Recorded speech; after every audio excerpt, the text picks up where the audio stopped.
Það er 3. dagskrárliður.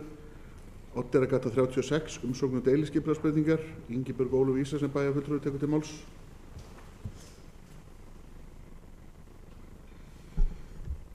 Forseti, ágætu bæjarfulltrúar. Hér er erindi dagsett 27. janúar síðastliðinn, þar sem Valþór Brynjarsson fyrir hönd Hilmars Gunnarssonar óskar eftir að fá að gera breytingu á deiluskipulagi vegna fyrirhugara viðbyggingar við Oddeyrargötu 36. Skipulagsráð heimilaði umsækjanda þann 8. febrúar síðastliðinn að leggja fram tillögu að breytingu á deiluskipulagi. Erindið var grenndarkynnt frá 23. mars með athugasemdafresti til 21. apríl.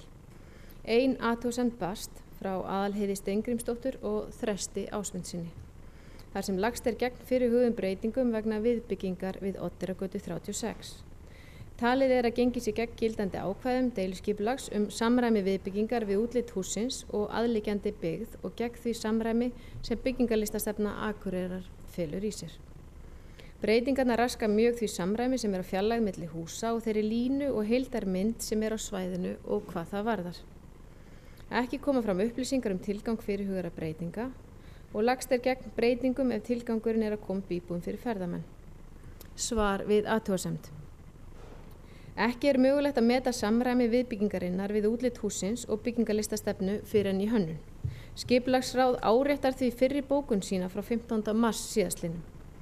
Vegna ákvæða í deiluskipulagi svæðisins samræmi viðbyggingar við útlit hússins og aðliggjandi byggð áskilur skipulagsráð sér rétt til að fjalla útlitsteikningar af viðbyggingunni og meta hvort þessi ákvæði samræmi er uppfyllt og samræmis gætt við byggingarlistastefnu Akureyrar.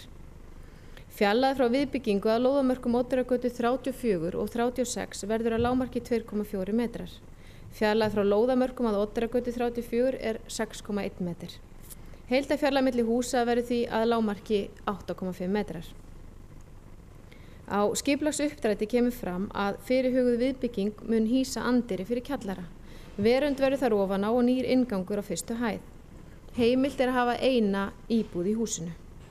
Skipulagsráð leggur til við bæjarstjórn að deiluskipulagstillagan verði samþykkt og sviðsstjóra skipulagssviðs falið að annast gildistöku hennar samkvæmt 42. grein skipulagslaga nr. 123 frá árinu 2010 með síðari breytingum. Takk. Bæjarfulltrúi Ingibjörg Ólöf Ísaksen hefur lokið máli sínu. Orðið er laust. Það sem enginn hefur hvatt sér hljóðsköngu til atkvæðagreiðslu þess að geta samþykkt hins vegar gefi merki. Það er samþykkt samhljóða með 11 atkvæðum.